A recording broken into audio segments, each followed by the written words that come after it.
Good morning, good afternoon, good evening. जो भी जब ये वीडियो देख रहा है, मैं आनंद रेखवार पारस एजू वर्ल्ड में आपका स्वागत करता हूँ। बच्चों, पिछली क्लास में हम लोगों ने अपूर्ण प्रतियोगिता एवं कीमत निर्धारण इस चैप्टर को कंप्लीट किया था और इस चैप्टर के अंदर हमने जाना कि अपूर्ण प्रतियोगिता क्या होती है, उसमें कौन कौन से लक्षण या विशेषताएं होती है, क्या ये प्रैक्टिकल लाइफ में पाई जाती है या नहीं, और पूर्ण एवं अपूर्ण प्रतियोगिता में क्या अंतर होता है, और सबसे लास्ट में जाना कि अपूर्ण प्रतियोगिता में कीमत निर्धारण किस प्रकार होता है। और इसमें मैंने आपको ये भी बताया था कि यहाँ पर आपके लिए जो इम्पोर्टेंट है वो है अपूर्ण प्रतियोगिता का अर्थ, अपूर्ण प्रतियोगिता की विशेषताएं और पूर्ण एवं अपूर्ण प्रतियोगिता में अंतर। ये तीन ही आईएमपी क्वेश्चन है जो एग्जाम में हर बार आपसे पूछे जाते हैं। अपूर्ण प्रतियोगिता में कीमत निर्धारण किस तरह से होता है ये इतना आईएमपी नहीं है, पर फिर भी हमने इसलिए पढ़ा क्योंकि उसमें कुछ नया तो था नहीं। आगम के सिद्धांत चैप्टर से हमने उसमें टीप लिया था और हमने इसलिए भी पढ़ लिया ताकि आगम में जो पढ़ा था वो हमारा रिवाइज हो सके, क्योंकि आगम के सिद्धांत में जो अपूर्ण प्रतियोगिता में आगम है वो तो हमको याद करना ही पड़ता ना, इसलिए हमने इसको साथ में पढ़ लिया था, बाकी आईएमपी था नहीं। अब आज की क्लास में हम एक नया चैप्टर स्टार्ट करने जा रहे हैं जिसका नाम है एकाधिकार एवं कीमत निर्धारण, है ना। ये हमारा सेकंड लास्ट चैप्टर है जो हमारी इकाई चल रही है ना। हमारी इकाई का नाम क्या है? बाजार, बाजार के स्वरूप एवं कीमत निर्धारण। उसमें हम सारे बाजार पढ़ते आ रहे हैं, तो बाजार हमने पढ़े। सबसे पहले हमने क्या पढ़ा? चैप्टर। हमने पहला चैप्टर पढ़ा बाजार एवं बाजार के स्वरूप। उसके बाद फिर हमने पढ़ा एक चैप्टर पूर्ण प्रतियोगिता, फिर हमने पढ़ लिया अपूर्ण प्रतियोगिता। अब हम पढ़ने वाले हैं एकाधिकार वाला चैप्टर, और इसके बाद एक लास्ट चैप्टर बच जाएगा जो थोड़ा थोड़ा पूर्ण प्रतियोगिता से लिंक है और कुछ कुछ उसमें नया भी है। तो इसलिए एकाधिकार एवं कीमत निर्धारण यह हमारा सेकंड लास्ट चैप्टर है। तो आइए शुरू करते हैं। अब जब हमने प्रतियोगिता के आधार पर बाजार पढ़े थे तो वहां पर हमने देखा कि प्रतियोगिता के आधार पर बाजार तीन प्रकार के होते हैं। एक होता है पूर्ण प्रतियोगिता वाला बाजार, दूसरा होता है अपूर्ण प्रतियोगिता वाला बाजार, और तीसरा देखना था हमें एकाधिकार, है ना। इसका मतलब ये है, इसका आधार क्या है? प्रतियोगिता। तो पूर्ण प्रतियोगिता में हमने देखा था ऐसा बाजार जिसमें पूर्ण प्रतियोगिता पाई जाए, अपूर्ण प्रतियोगिता में हमने देखा ऐसा बाजार जिसमें अपूर्ण प्रतियोगिता पाई जाए, और अब बात आ रही है एकाधिकार की। तो एकाधिकार मतलब ऐसा बाजार जिसमें कोई प्रतियोगिता ही ना पाई जाए। पूर्ण प्रतियोगिता बाजार में पूर्ण प्रतियोगिता पाई जाएगी, उसका मतलब हमने देखा था। अपूर्ण प्रतियोगिता बाजार में अपूर्ण प्रतियोगिता पाई जाती है, उसका हमने मतलब देखा था। और यहाँ हम बात कर रहे हैं एकाधिकार मतलब ऐसा बाजार इसमें कोई प्रतियोगिता ही ना पाई जाए, तो उसे हम क्या बोल देंगे? एकाधिकार बाजार। अब कोई प्रतियोगिता ही ना पाई जाए, इसका मतलब क्या? तो सबसे पहले आपके टॉपिक का नाम देखो, क्या लिखा है? एकाधिकार। तो हमें देखना है एकाधिकार का क्या अर्थ होता है। अब नाम में ही लगा है एकाधिकार, तो एकाधिकार दो शब्दों से मिलकर बना है। दो शब्द कौन कौन से? एक और दूसरा है अधिकार, यानी एक और अधिकार, इन दो शब्दों को जोड़ दो तो बनता है एकाधिकार। ठीक है, तो ये इसका मतलब ये हुआ कि अगर एक का अधिकार हो पूरे बाजार में तो हम बोल देंगे उसको एकाधिकार बाजार, यानी ऐसा बाजार जिसमें पूर्ण प्रतियोगिता नहीं पाई जाएगी। क्यों? क्योंकि एक का अधिकार है साहब। अब एक का अधिकार है का मतलब क्या? तो देखो भाई, बाजार में होते कौन है? होते हैं विक्रेता और होते हैं क्रेता। और मैंने आपको बताया भी था बीच में कि कोई सा भी आप बाजार ले लो, हर बाजार में क्रेता तो बहुत सारे होते हैं। कोई सा भी बाजार हो, क्रेता तो ज्यादा ही होते हैं, चाहे पूर्ण प्रतियोगिता हो, चाहे अपूर्ण प्रतियोगिता हो, चाहे एकाधिकार हो। लेकिन पूर्ण प्रतियोगिता बाजार में विक्रेता भी बहुत सारे होंगे, अपूर्ण प्रतियोगिता बाजार में विक्रेता थोड़े कम होंगे, और एकाधिकार बाजार में केवल एक विक्रेता होगा। यानी जिस बाजार में केवल एक विक्रेता है उसे आप एकाधिकार बाजार बोल दोगे। और तभी तो एक विक्रेता है और कोई दुकान लगा ही नहीं, यानी बेचने वाला केवल एक ही है और लोगों की दुकान है ही नहीं, बाकी तो सब केवल खरीदने वाले हैं। तो जो विक्रेता है उसका किसी के साथ कंपटीशन ही कैसा भाई? उसका किसी के साथ क्या प्रतियोगिता होगी जब वो बेचने वाला एक है? इसका मतलब ये है कि अगर मार्केट में मैंने दुकान लगाई है और मेरे अलावा कोई दुकान लगाने वाला है ही नहीं, विक्रेता या फर्म कोई दूसरी है ही नहीं, मैं उत्पादक हूं, मैं फर्म हूं, मैं विक्रेता हूं, मेरी एक दुकान है, मैंने वो दुकान खोली और किसी की दुकान है ही नहीं, तो इसका मतलब पूरे मार्केट में किसका चलेगा राज? मेरा, क्योंकि मेरा ही एक अधिकार है। तो पूरे बाजार में मेरा एक अधिकार है, इसीलिए मेरे को क्या बोला गया? एकाधिकार बोला जाएगा। समझे? अच्छा, तो इस बाजार को क्या बोलते हैं? एकाधिकार। और मुझे क्या बोलोगे? एकाधिकारी, क्योंकि मैं एक अधिकारी हूं इस पूरे बाजार में। अब यहां बात आती है कि चलो ठीक है, आप एकमात्र विक्रेता हो, आपका पूरे बाजार पे एकमात्र अधिकार है, आपका केवल अधिकार है उस पे। अब ये जो अधिकार की बात कर रहे हैं, इसका मतलब क्या है कि बाजार पे आपका अधिकार है, तो इसका मतलब क्या होगा? सोचो, मैंने अगर दुकान लगाई है, खूब सारे क्रेता हैं, मान लो क्रेता में एक लड़की जा रही, तो क्या इसका एकाधिकार का मतलब ये होगा कि मेरा अधिकार, ए तू क्रेता, मेरा अधिकार तुझ पे? आएगी और चप्पल ही चप्पल मारेगी मुझको कि तेरा मुझ पे अधिकार। ले, तो मेरे पति का क्या है? उसका भी तो मुझ पे अधिकार है ना, सब तेरा अधिकार होगा क्या? तो जूते सैंडल सब पड़ेंगे भैया, केवल वो ही नहीं, सारे क्रेता मिलकर मारेंगे। तो एकाधिकार का मतलब किसी क्रेता पे आपका अधिकार नहीं हो जाता कि ये क्रेता मेरा, तेरे पे मेरा अधिकार है, तुझ पे भी मेरा अधिकार है, चल रहे तू इधर आ। तो ऐसा नहीं होता। विक्रेता का पहले ये देखो कि जो विक्रेता के आप अधिकार की बात बोल रहे हो, तो विक्रेता करता क्या है? विक्रेता पूर्ति करता है, तो उसका किस पे अधिकार होगा? वस्तु की पूर्ति पे। वो जितनी चाहे उतनी पूर्ति करेगा और जितनी चाहे पूर्ति कम कर लेगा। मतलब पूर्ति को बढ़ाना, कम करना या नहीं करना किसके हाथ में है? विक्रेता के हाथ में। तो पूर्ति के मामले में विक्रेता का एक अधिकार है कि उसका जब जितना मन होगा बेचेगा, नहीं होगा नहीं बेचेगा, और दूसरा तो कोई बेचने वाला है ही नहीं, तो मेरी जब मर्जी होगी मैं तब दुकान बंद करके अपनी जा सकता हूं, है ना। तो बात यही है कि विक्रेता का अधिकार किस पर है? पूर्ति पर, और साथ ही साथ वस्तु की कीमत पर भी। क्योंकि अगर मेरी ही दुकान है, मैं अकेला हूं बेचने वाला और कोई दूसरा बेचने वाला है ही नहीं, जैसे मान लो ये उदाहरण के लिए कोई बत्ती वाली शक्ल वापस लाए हैं हम, ठीक है, तो ये चश्मे की दुकान केवल मेरी है, तो इसका मतलब अगर किसी को चश्मा खरीदना है तो किसके पास आना पड़ेगा? मेरे अलावा उसको और कोई चश्मा दे नहीं सकता। तो चश्मा, इसकी पूर्ति मेरे कंट्रोल में, मेरा एक अधिकार है, और इसकी कीमत क्या होगी? ये भी तो मेरे ही अधिकार है। मैं इस चश्मे को चाहूं तो 100 रुपए में बेचूं, चाहूं तो 500 में बेचूं, चाहूं तो 1000 में बेचूं, चाहूं तो 10,000 में बेचूं।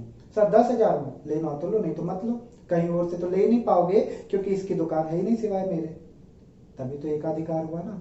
तो एकाधिकार मतलब ऐसा बाजार जिसमें बेचने वाला विक्रेता केवल एक होता है, उसमें प्रतियोगिता का तो सवाल ही नहीं होता क्योंकि मेरा किसी के साथ कोई कंपटीशन ही नहीं है, मैं अकेला हूं बेचने वाला। हाँ, कोई दूसरा चश्मे वाले की दुकान भी होती तो कंपटीशन चलता, तू कैसा प्रोडक्ट बेच रहा, मैं कैसा बेच रहा, तेरे रेट क्या है, मेरे रेट क्या है, तो थोड़ी प्रतियोगिता होती भी, पर एकमात्र बेचने वाला हूं तो मेरा किसी के साथ कोई कंपटीशन हो ही नहीं सकता। समझे आप? तो अब मैं बोल रहा हूं, एक बार में पूरी मीनिंग समझना कि पूर्ण प्रतियोगिता बाजार मतलब एकाधिकार बाजार मतलब क्या? ऐसा बाजार जिसमें किसी प्रकार की कोई प्रतियोगिता नहीं पाई जाती। इस बाजार में एकमात्र विक्रेता होता है जिसका पूरे बाजार पर एक अधिकार होता है, अर्थात वस्तु की पूर्ति और वस्तु की कीमत दोनों पर ही विक्रेता का पूर्ण नियंत्रण होता है। ठीक, अब ये जो वस्तु बेच रहा है वो कैसी है? तो भैया, मैं जो वस्तु बेच रहा हूं वो यूनिक होनी चाहिए। यूनिक मतलब अद्वितीय, अद्वितीय मतलब इसके जैसा दूसरा कोई ना हो। तो इस बाजार में जो मैं वस्तु बेच रहा हूं वो कैसी होनी चाहिए? यूनिक, मतलब उसके जैसी दूसरी नहीं हो। तो क्योंकि अगर दूसरी इसके जैसी हुई तो फिर तो विक्रेता ज्यादा होगा ना। तो चश्मा मैं बेच रहा हूं तो चश्मे बेचने वाला कोई दूसरा विक्रेता होना ही नहीं चाहिए। इस बाजार में जो एकाधिकारी है वो जो वस्तु बेचता है वो कैसी होती है? यूनिक, मतलब अद्वितीय वस्तु होती है, एक अलग ही प्रकार की वस्तु है जो दूसरे के पास मिलनी ही नहीं है। और तो ये जो क्या वस्तु जो बेच रहा है वो कैसी है? अद्वितीय वस्तु है, और वस्तु की कीमत पर तो मेरा नियंत्रण है ही। लेकिन मैं चाहूं तो एक ही चश्मे से अलग अलग क्रेताओं से अलग अलग कीमत वसूल सकता हूं। यानी एक चश्मा मैं एक क्रेता को किसी और रेट पे बेच रहा, दूसरे क्रेता को किसी और रेट पे बेचूंगा। मान लो एक ए नाम का क्रेता आया, मैंने उससे कहा ये चश्मा ले 100 रुपए का, उसने खरीद लिया। वहीं बी नाम का क्रेता आया, मैंने उसको चश्मा दिया 150 में, तो वो ये नहीं बोल सकता उसको 100 में दिया तो मेरे को 150 में क्यों दे रहा है। मेरा तो काम क्या गए? बेचना। मैंने कहा 150 में दे रहा हूं, लेना हो तो लो, नहीं तो मत लो। बेचारे के पास ऑप्शन ही नहीं होगा क्योंकि चश्मा बेचने वाला मैं ही हूं, तो वो मुझसे 150 में भी खरीद लेगा। यानी एक ही वस्तु अलग अलग लोगों से मैं अलग अलग कीमत वसूल सकता हूं एक वस्तु की। इसका नाम होता है मूल्य विभेदीकरण या कीमत विभेदीकरण। तो कीमत विभेदीकरण का मतलब क्या होता है? जब एक ही वस्तु के लिए अलग अलग क्रेताओं से अलग अलग कीमत वसूल ली जाए तो उसे आप क्या बोलते हो, कीमत या मूल्य विभेदीकरण बोलते हो, है ना। और वो बेचारे मजबूर हैं क्योंकि उनके पास दूसरा ऑप्शन ही नहीं है। कोई दूसरा विक्रेता होता तो वो क्रेता मुझसे क्या बोलता, बस तेरा चश्मा नहीं ले रहा, किसी और से ले लूंगा, तू अकेला थोड़ी बेचने वाला। लेकिन अगर मैं अकेला ही बेचने वाला हूं तो बेचारे की मजबूरी है क्रेता की कि मैं जो कीमत जिससे चाहूं उस रेट में उससे वसूल सकता हूं और उन्हें वो देनी पड़ेगी। ठीक, तो अब एक ही बार में हम मतलब देखते हैं, फिर हम ये भी देखेंगे प्रैक्टिकल लाइफ में है भी या नहीं है। तो एकाधिकार बाजार का मतलब क्या होगा भाई, अब सुने मेरी बात ध्यान से। तो एकाधिकार बाजार यानी ऐसा बाजार जिसमें प्रतियोगिता का तो सवाल ही नहीं, केवल एकमात्र विक्रेता होता है जिसका पूरे बाजार पर अधिकार होता है, अर्थात उसका बाजार में बिकने वाली वस्तु की पूर्ति और वस्तु की कीमत दोनों पर पूर्ण नियंत्रण होता है। उसके द्वारा जो वस्तु बेची जा रही है वो अद्वितीय होती है। अद्वितीय मतलब उसके समान दूसरी वस्तु किसी के पास नहीं मिलेगी, और साथ ही साथ बाजार में वस्तु विभेदीकरण वो कर सकता है, यानी अलग अलग क्रेताओं से अलग अलग जगहों पर वो अलग अलग कीमत वसूल सकता है। तो इसे हम क्या बोलते हैं, एकाधिकार बाजार बोलते हैं। और जो ये विक्रेता है उसका नाम क्या है, एकाधिकारी। ठीक है, तो ये हमने क्या देखा, एकाधिकार बाजार का अर्थ देखा। ठीक है, अभी हम ये देख रहे हैं, फिर विशेषताएं और पढ़ लें। एक काम करते हैं, पहले मैं आपको एग्जांपल ही दे देता हूं कि ये प्रैक्टिकल लाइफ में है या नहीं है ना। फिर अभी बस सुनते जाना, बाद में मैं अपनी बात काट दूंगा। कि जैसे इसका एक एग्जांपल अगर मैं लूं तो एग्जांपल के लिए आप ले लो एप्पल कंपनी। एप्पल कंपनी पता ना, ये साइड में लोगो रख दिया मैंने, जो आईफोन बनाती है। तो आईफोन की एप्पल कंपनी, इसके फोन केवल आईफोन के एप्पल कंपनी ही बना सकती है, कोई दूसरी कंपनी नहीं। मतलब शाओमी, रेडमी, मी, या फिर ये अपनी रियलमी, लेनोवो, मोटोरोला, सैमसंग, है ना, ऑनर, या कितनी कंपनियों के नाम बोल लो, ये कोई भी कंपनी इसके फोन नहीं बना सकती। क्यों? क्योंकि ऐसे फोन बनाकर बेचने का एकाधिकार है किसके पास, एप्पल कंपनी के पास। समझे। दूसरा आप एग्जांपल ले सकते हो रेलवे, इंडियन रेलवे, भारतीय रेल। भारतीय रेल की अगर बात करो तो देखो, रेलवे सेवा कौन दे रहा है, केवल भारत की सरकार। अब अंबानी चाहे तो उसके पास भी खूब पैसा है, क्या वो रेलवे अपनी शुरू कर सकता है? नहीं, मतलब वो रेलवे की सुविधा नहीं दे सकता है, रेलवे की सेवाएं का विक्रेता वो नहीं बन सकता है, क्योंकि उसका एकाधिकार किसके पास है, सरकार के पास है। तो इसका मतलब ये जो दो उदाहरण हमने देखे, ये दो उदाहरण हमको क्या बता रहे हैं कि हाँ, देखा जाए तो एकाधिकार की सारी विशेषता इनमें है। देख लो, बेचने वाले एकमात्र, इनके अलावा और कोई बेच नहीं सकता। मैं अगर अंबानी के पास पैसा नहीं है क्या कि वो रेलवे नहीं चला सकता? चला सकता है, पर गवर्नमेंट चलाने दे तब ना। गवर्नमेंट ने कहा नहीं, इसका एकाधिकार मेरे पास, मेरे अलावा कोई नहीं बेच सकता, है ना। और एग्जाम्पल ले सकते हो रिजर्व बैंक ऑफ इंडिया। भाई, नोट छापने का काम रिजर्व बैंक ऑफ इंडिया करती है ना, नोट पे लिखा भी रहता है। अब मैं सोचूं मेरे भी नोट बने तो रिजर्व बैंक ऑफ आनंद ऐसे नोट आने लगे मार्केट में, तो क्या संभव है? नहीं। नकली नोट की बात अलग है भाई, है ना। नहीं, नकली नोट में तो शाहरुख खान भी आ रहा है, सलमान खान भी आ रहा है, हम असली की बात कर रहे हैं, है ना। तो रिजर्व बैंक के पास एकाधिकार है, किस चीज का? नोट छापने का। समझे आप? तो ये हमने क्या देखे, उदाहरण देखे कुछ एकाधिकार के। तो इसका मतलब ये है कि इनमें सारी विषय, ये जो आपकी बातें जो ऊपर लिखी वो लग भी जाएगी। देखो, एकमात्र बेचने वाले, है ना। इसमें से मैं रिजर्व बैंक ऑफ इंडिया हटा दे रहा हूं, वो मैं इसलिए हटा दे रहा हूं क्योंकि वो बेच नहीं है, वो नोट को बेचती नहीं है, तो वो विक्रेता नहीं है, इसलिए मैंने रिजर्व बैंक ऑफ इंडिया को हटा दिया। मैंने केवल क्या लिया, भारतीय रेलवे लिया, क्योंकि वो पैसा देके सेवाएं देके पैसा ले रही है, और दूसरी एप्पल कंपनी जो प्रोडक्ट बना के अपनी वस्तुएं बेच रही है। ठीक है, तो इनमें देखो, बेचने वाले एकमात्र विक्रेता, उसके बाद प्रतियोगिता का सवाल ही नहीं, रेलवे का कंपटीशन ही नहीं किसी के साथ, एप्पल का कंपटीशन ही नहीं किसी के साथ। ठीक, दूसरी वो बात क्या कर रहा है, वो बात ऐसी कर रहा है, कौन सा, कि बाजार पर पूर्ण नियंत्रण। तो रेलवे का बाजार पर यानी पूर्ति पर और कीमत दोनों पर पूर्ण नियंत्रण है। उसको जब चाहे रेलवे चलानी होगी चलाएगी, नहीं चलानी होगी रेलवे की सप्लाई बंद कर देंगे। और अभी देखो, लॉकडाउन में बंद कर भी दी थी, इसका मतलब कंट्रोल है उनके हाथ में, है ना। उसके बाद वो बात क्या कर रहे हैं, उसके बाद वो बात कर रहे हैं, देखो यहाँ पे कीमत पर नियंत्रण। तो कीमत पर भी नियंत्रण है, वो जो चाहे उतनी कीमत रख सकते हैं, कीमत उन्हीं के हाथ में डिसाइड है ना भाई, तो वो जैसा चाहे वैसा कीमत रख सकते हैं। फिर उसके बाद क्या कहा उन्होंने, अद्वितीय वस्तु। तो आप देख लो, रेलवे कोई और नहीं चला रहा, और दूसरी बात, एप्पल कंपनी के फोन को कोई और नहीं बेच रहा, इसलिए ये वाली बात भी हो गई। और लास्ट क्या बोला उन्होंने, वस्तु विभेदीकरण, यानी अलग अलग लोगों से अलग अलग कीमत वसूल सकते हैं। और ये भी मैं आपको प्रूव कर सकता हूं, जैसे रेलवे, अगर मान लो मुझे इटारसी से भोपाल जाना है, तो आप देख लो, अगर कोई भी एक ट्रेन हो, है ना, कि कोई एक ट्रेन है, अगर मुझे इटारसी से भोपाल जाना है तो वो अलग अलग लोगों से अलग अलग किराया लेगी मुझे, और 4 लोग मान लो, और सबको भोपाल जाना, तो सबके लिए देखो अलग अलग किराया कैसा है। मुझे इटारसी से भोपाल जाना है जनरल में, तो मेरी 50-60 रुपए टिकट लगेगी। अगर मुझे इटारसी से भोपाल जाना है, किसी दूसरे व्यक्ति को मान लो इटारसी से भोपाल जाना है रिजर्वेशन करा के, तो स्लीपर क्लास में वो रिजर्वेशन कराएगा, उसकी अलग टिकट हो जाएगी, 100-150 रुपए टिकट लगने लगेगी। अब मैं तो गरीब आदमी हूँ साहब, हमेशा जनरल से गया तो मेरे को पता नहीं रिजर्वेशन का। फिर एसी में टिकट कराओगे तो उसकी अलग टिकट, उसके बाद तत्काल में टिकट कराओगे तो उसकी अलग टिकट। एसी में भी टियर होते हैं, 1 टियर, 2 टियर, 3 टियर, है ना, AC first class, second class, third class ऐसे होते हैं ना, तो ये सब है, इतना सब है। और जाना सबको कहाँ है, भोपाल, पर फिर भी सबके लिए रेट अलग अलग, यानी एक ही जगह जाने पर रेलवे कंपनी आपसे अलग अलग किराया वसूल ले रही। तो यही तो है कीमत विभेदीकरण, यानी अलग अलग लोगों से अलग अलग किराया लेना। ठीक इसी तरह एप्पल के फोन की बात करो, जैसे मान लो आता है एप्पल या i10, ये फोन आया, i11 ये प्रो, ऐसे मान लो फोन आ रहा है, तो ये जो फोन आए इंडिया में वो अलग रेट से बेचते हैं, अमेरिका में अलग रेट से बेचते हैं, चीन में अलग रेट से बेचते हैं। मतलब फोन एक ही है, वस्तु एक ही है, पर फिर भी अलग अलग जगहों पर अलग अलग लोगों से अलग अलग कीमत वसूल ले रहे हैं। इसी को तो बोला जाता है कीमत विभेदीकरण।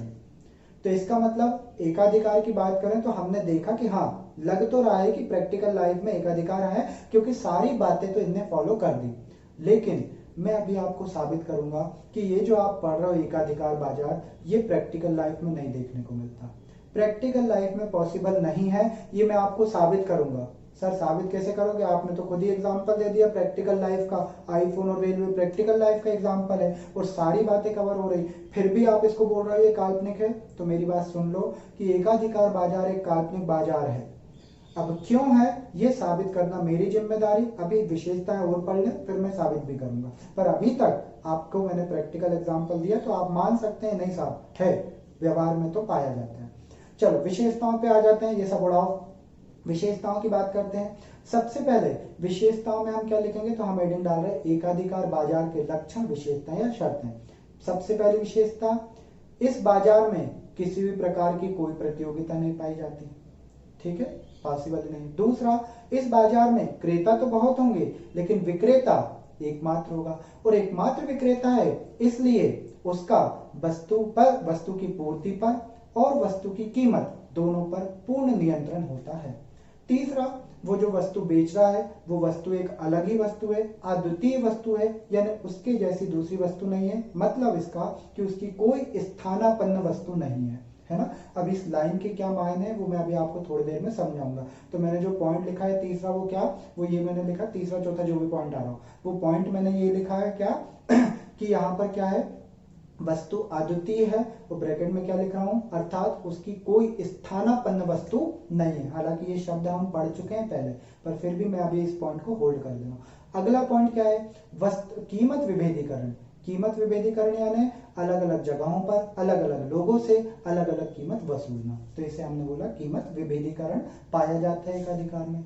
ठीक, इतनी विशेषताएं तो हम वैसे भी पूर्ण अपूर्ण प्रतियोगिता में इसी टाइप की पढ़ते थे।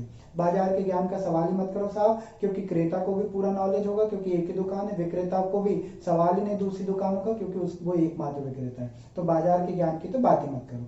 फिर हम बात करते हैं कि क्या यातायात लागत होती है, तो उस पॉइंट को भी छोड़ो, हमें वो भी डिस्कस नहीं करना है। हमें जो डिस्कस करना है फर्मों का प्रवेश एवं बहिर्गमन। क्या फर्म का आसानी से प्रवेश हो सकता है या नहीं, तो नहीं। चाहे रेलवे हो चाहे एप्पल हो, वो किसी को भी बोल सकते आने देंगे क्या, ऐसा अगर होगा तो कोई भी कंपनी एप्पल के फोन बनाने लगेगी, लेकिन नहीं, फोन इंडस्ट्री में एप्पल के फोन बनाने का एकाधिकार किसके पास है, एप्पल के पास। भारत में रेलवे चलाने का अधिकार किसके पास है, सरकार के पास। इसका मतलब कोई अपनी रेलवे चलाना भी चाहे तो सरकार चलाने नहीं देगी।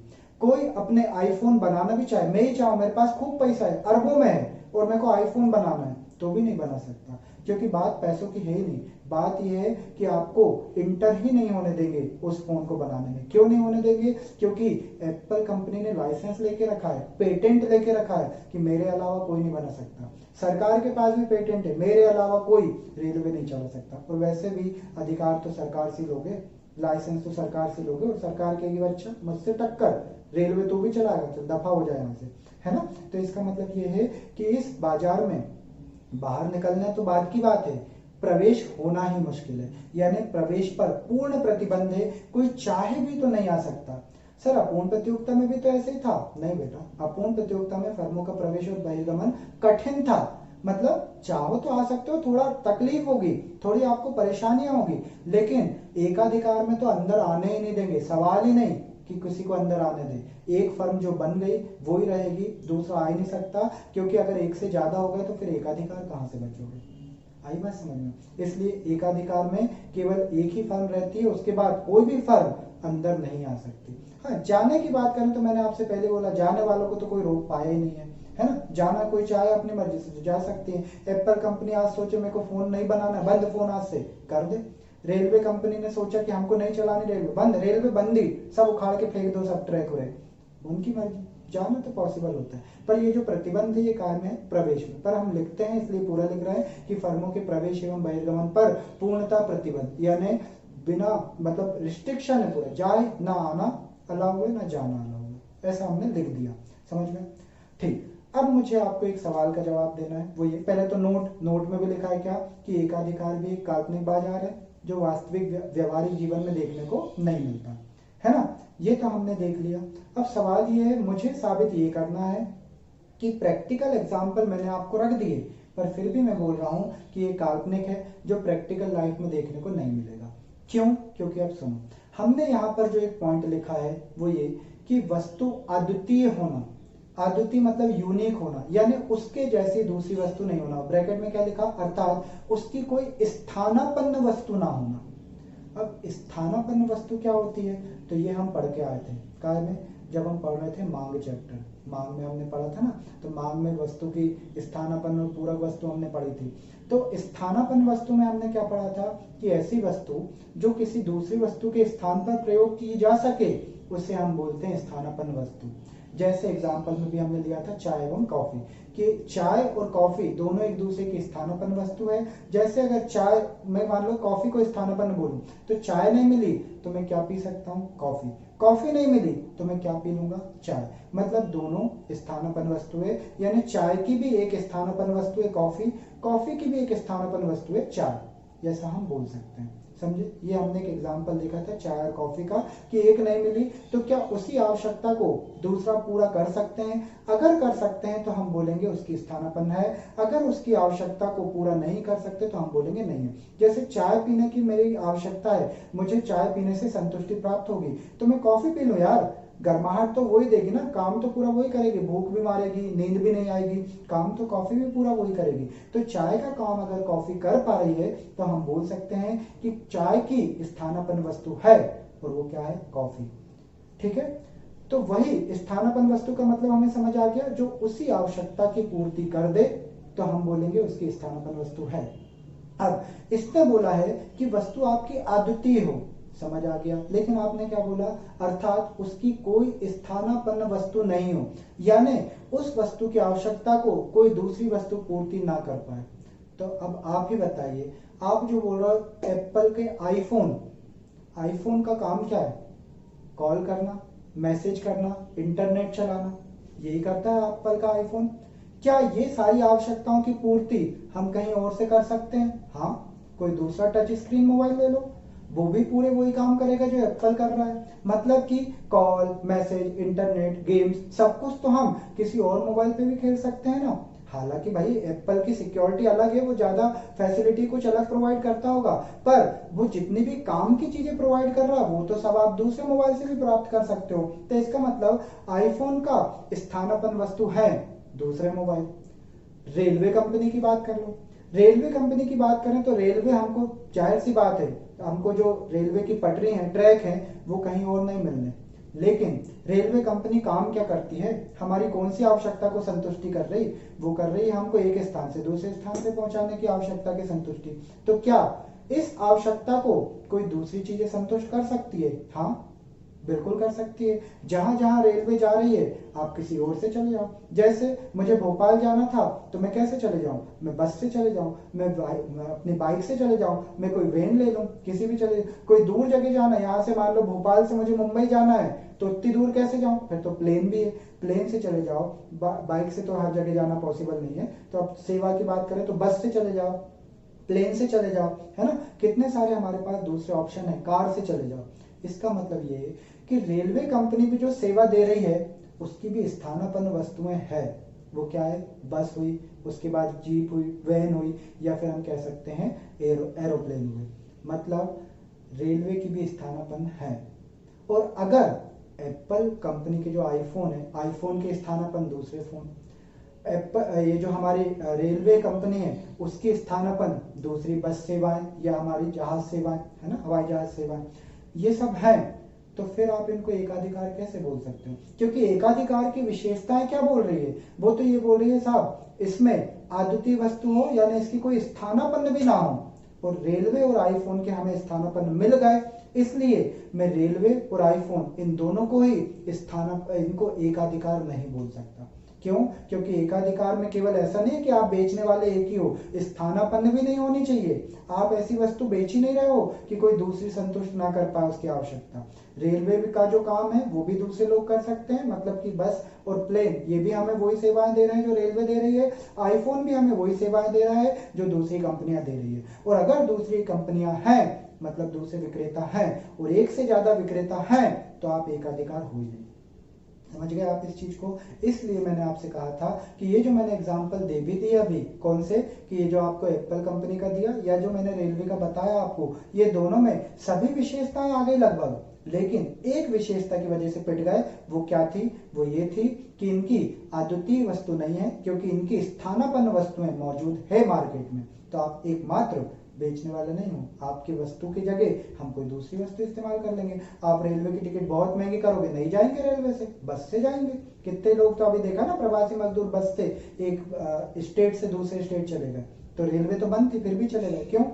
क्योंकि रेलवे जो काम कर रही है वो सेवा दूसरी भी दे सकते हैं। तो आप अद्वितीय नहीं हो, आपके जैसे स्थानापन्न और भी हैं, इसलिए आप एकाधिकार भी नहीं रखते हो। समझ गए आप? तो इसलिए मैंने कहा था कि जो एकाधिकार है वो आपका काल्पनिक है। प्रैक्टिकल लाइफ में ऐसी कोई वस्तु है ही नहीं जिसकी कोई स्थानापन्न नहीं हो। कुछ भी वस्तु ले लो, हर वस्तु का तोड़ है, हर सेवा का तोड़ है। वो नहीं तो कोई और सही, विक्रेताओं की तो कमी नहीं है, सब हमको मिल जाएगा। ठीक है भाई, इसलिए एकाधिकार को हम प्रैक्टिकल लाइफ में नहीं बोलेंगे। अच्छा, कोई ये बोल सकता है कि सर पर रिजर्व बैंक ऑफ इंडिया वो तो नोट बनाती है, और नोट बनाने का तो अधिकार किसी को नहीं है, और ना ही कोई उसकी स्थानापन्न भी है। पैसा मतलब पैसा, पैसा का तो कोई स्थानापन्न भी नहीं है। बिल्कुल सही। लेकिन जो रिजर्व बैंक ऑफ इंडिया है वो क्या विक्रेता है? क्या वो वस्तु या सेवा बेच रही है? नहीं ना। और हम बाजार पढ़ रहे हैं तो बाजार में क्रेता विक्रेता होने चाहिए। तो ना ही नोट कोई खरीदता है, ना ही नोट कोई बेचता है ना। और आरबीआई तो कम से कम नहीं बेच रही, बनाने का एक अधिकार है उसके पास, पर बेचती थोड़ी ना। भैया 100 रुपए का नोट 100 रुपए में ले लो, अरे फिर क्या ले लो? 100 रुपए कहां से लाया वो 100 रुपए का नोट लेने के लिए? इसलिए रिजर्व बैंक ऑफ इंडिया को आप एकाधिकार तो एक तरीके से बोल सकते हो, पर हम यहाँ क्यों नहीं बोल रहे उसको? क्योंकि ये बाजार है भाई, और आरबीआई कभी अपने नोट नहीं बेच रही। समझ गए आप इस चीज को? इसलिए मैंने उसका एग्जांपल लेके भी हटा दिया था। क्यों हटाया था, आप समझ में आया आपको? ठीक। तो ये हमने क्या देखा? हमने देखा एकाधिकार का अर्थ और एकाधिकार की विशेषताएं। अब कल की क्लास में हम देखेंगे क्या, एकाधिकार का पूर्ण प्रतियोगिता के साथ क्या अंतर है, एकाधिकार का अपूर्ण प्रतियोगिता के साथ क्या अंतर है, यानी पूर्ण प्रतियोगिता और एकाधिकार में अंतर, अपूर्ण प्रतियोगिता और एकाधिकार में अंतर, और उसके बाद एकाधिकार के प्रकार भी देखेंगे, है ना। प्रकार देखेंगे, अगर कल की क्लास में नहीं हुआ तो उसको आगे की क्लास में शिफ्ट करेंगे। यानी जो भी हो, कल की बात है तो फिर साहब कल की जाएगी। तब तक के लिए bye bye to all of you, thank you so much.